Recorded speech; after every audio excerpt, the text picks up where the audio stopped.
নমস্কার বন্ধুরা, আজকে সকাল সকাল এক কাপ গরম গরম মানে আমার গরম গরম চায়ের ওয়ার্ল্ডে তোমাদেরকে স্বাগত জানাই।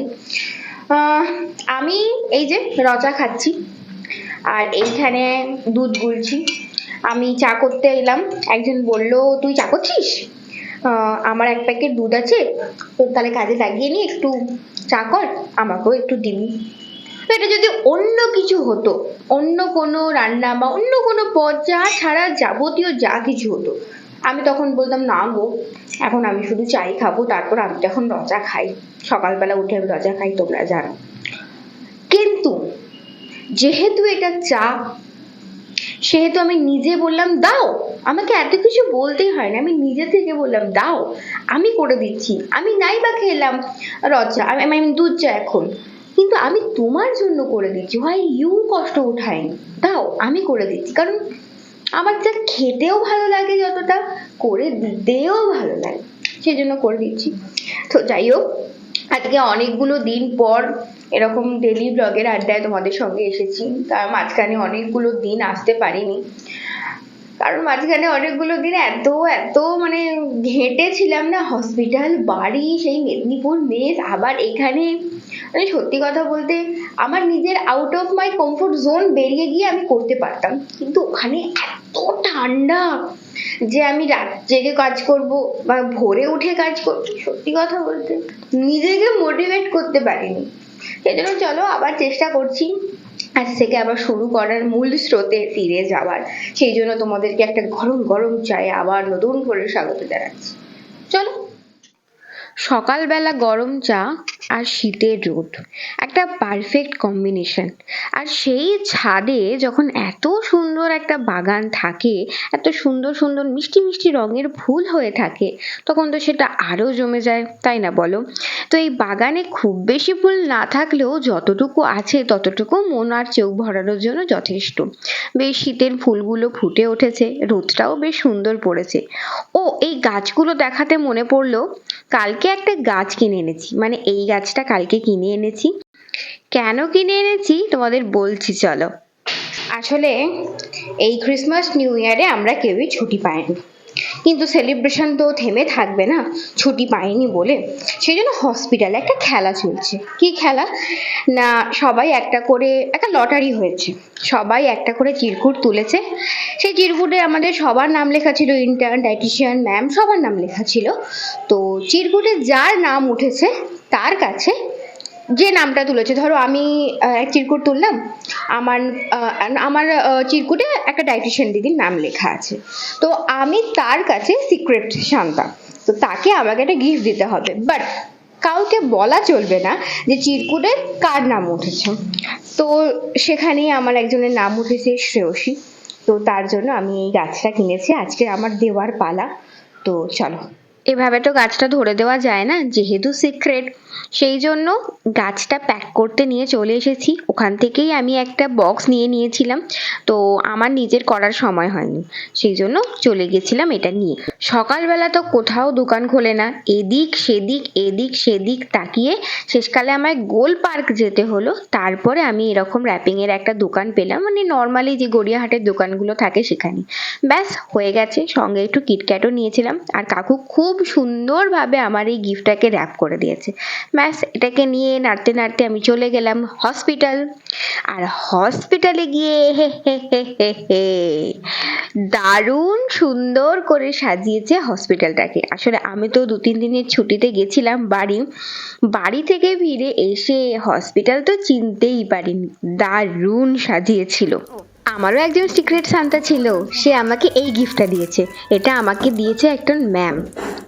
তো চলো খুলে দেখি। ও বাবা, আমার সব থেকে প্রিয় জিনিস, ব্যাস মন খুশি। আজকে ফেরার সময় আবার সেই নার্সারিতে একবার এসেছিলাম, এই নার্সারি থেকেই সেই গাছটা কিনেছিলাম, মানে ওই যে গাছটা আমি গিফট করলাম মানি প্ল্যান্টের, ওটা কিনেছিলাম।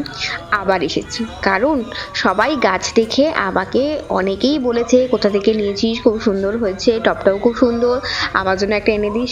তো একটা দিদি আমাকে অর্ডার দিয়েছিল, ডায়েটিশিয়ান দিদি, তো সেখান থেকে এটা গাছ আনতে এসেছিলাম। হসপিটাল থেকে ফিরে এসে আমি ফ্রেশ হলাম। আমার পেছন দিকে যে ওই মানি প্ল্যান্টটা দেখতে পাচ্ছ, মানে আমি আগের দিন যে দুটো গাছ আমার জন্য কিনেছিলাম তারই ওই মানি প্ল্যান্টটা কিনেছি, প্যাক করে দিয়েছে বলে আর তোমাদের দেখালাম না। তো খিদে পেয়েছে, অনেক দিন ধরেই ভাবছি ভালো মন্দ কিছু খাবো। তো হসপিটাল থেকে আজকে তাড়াতাড়ি ফিরেছি, তো অনেক দিন ধরে ইচ্ছে হচ্ছিল ভালো মন্দ কিছু খাবো, কিন্তু পকেট তো ঘরের মাঠ, তাই দোকান থেকে কিনে খাবো না। আর ইচ্ছেও করছিল না, নিজেই কিছু একটা বানাতে ইচ্ছে করছিল, কারণ এখানে আসার পর সেরকম তো রান্না বান্না খুব একটা হয় না, ওই টিফিন টুকুই বানাই আর কিছু না। তো অনেক দিন ধরেই সেই ব্রেড পিৎজা মানে ওই স্ক্রল করতে করতে ফোনে দেখছি, দেখলাম ব্যাপারটা খুব একটা কঠিন না, ঘরোয়া ইনগ্রিডিয়েন্টস দিয়েই বানানো যায়, শুধু লাগবে একটা চিজ। তো আজকে সেই রকমই একটা আমি মানে ভাবনা চিন্তা নিয়ে ফেরবার সময় একটু কেনাকাটা করেছি, বাজার করেছি। তো চলো দেখা যাক কতদূর কি করতে পারি। এই কটাই সবজি ছিল আমার কাছে, ক্যাপসিকাম, টমেটো আর পেঁয়াজ। আর যেটা আসল লাগবে সেটা হচ্ছে পাউরুটি, আজকে ফেরবার সময় এটা কিনে এনেছিলাম। লোকের ঝেপে একটা সস দিয়েছি, কেচাপ। আর এইটা আমার কাছে ছিল তন্দুরি সস উইনগ্রিনের, এটা দারুণ দারুণ দারুণ খেতে।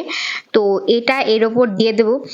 পিৎজা সসটা আমার খুব একটা পছন্দ নয়, ওটা সেই নূরের পিৎজা পাস্তা সস, ওটা খুব একটা ভালো লাগে না বলে ওটা কিনিনি, খাইও না। তো এটাই আমার খুব ভালো লাগে, তন্দুর সসটা।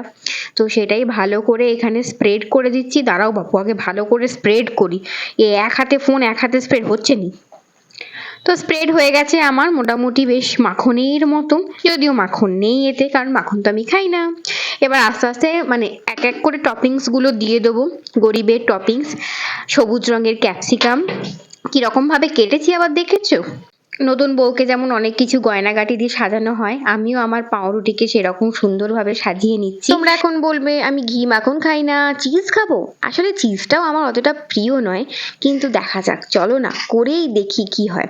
খুব একটা বেশি দিইনি, কারণ তোমরা জানো আমার পছন্দ নয়, সেই জন্য অল্প দিয়েছি। আর এখানে আমি একটু মিক্স হার্ব আর চিলি ফ্লেক্স কিনে এনেছিলাম, এরকম ছোট্ট পাতায় পাওয়া যাবে তো ভাবতেও পারিনি। তো সেইগুলো সব দিয়ে দিয়েছি, দিয়ে গ্যাসটাকে একদম লো ফ্লেমে রেখেছি। সঙ্গে একটা টোটকা দেখলাম যে বাটিতে একটু বরফ নিয়ে সেটা যদি আমি ওর মাঝখানে রেখে দিই তাহলে নাকি টেম্পারেচারটা ঠিকঠাক থাকে। জানিনি কো বাপু কি হবে, পুড়ে গেলে গেল, কারণ আমি তো মাখন দিইনি, দিয়েছি তেল। বসিয়ে দিলাম, এবার দেখা যাক কতক্ষণে তৈরি হয়ে আসে।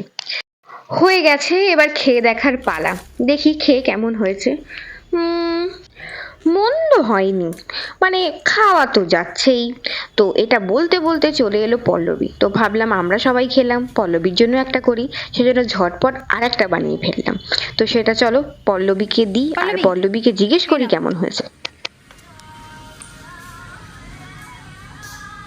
ভালো হয়েছে? এটা এরকম খুললে আমি কি ব্যবসা করতে পারবো?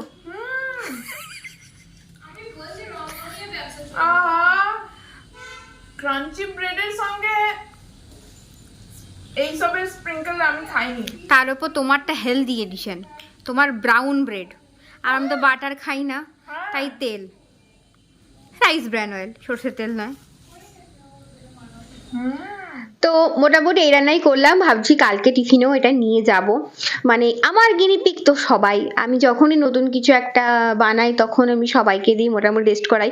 আর ওখানেও সবাই টিফিন আনলে শেয়ার করে। আমার টিফিনগুলো এতটাই একঘেয়ে যে টিফিন দেখলেই লোকে বলে খাবো না। না না, এরকম না, সবাই টিফিন শেয়ার করে, তো আমারও উচিত টিফিন শেয়ার করে খাওয়া। Sharing is caring. যাই হোক, কালকে নিয়ে যাব। তো আর পল্লবীর এক্সপ্রেশন দেখে তোমরা তো বুঝতেই পারলে যে খুব একটা খারাপ হয়নি। তো চলো, চায়ের পর যদি কোনো ব্যবসা খুলি তাহলে এটাই খুলবো। ব্যাস চলো, আজকে সারাদিন একটুর মধ্যে এইটাই ছিল। ব্যস্ততার মধ্যে আর ভিডিও সেরকম করে উঠতে পারিনি। ব্যস্ততা না, আমার মানে কি ল্যাদের জন্য, ল্যাদ কথাটা জানো তো তোমরা সবাই, সেই ল্যাদের জন্য আমি করে উঠতে পারিনি আর বেশি ভিডিও। আজকে তাই এখানেই শেষ করছি, দেখা হবে কালকে নতুন একটা ব্লগ নিয়ে।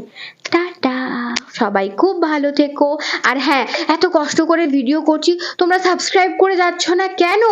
প্লিজ সাবস্ক্রাইব করো, আর ভিডিও ভালো লাগুক না লাগুক প্লিজ কমেন্ট করে জানিও। চলো টাটা।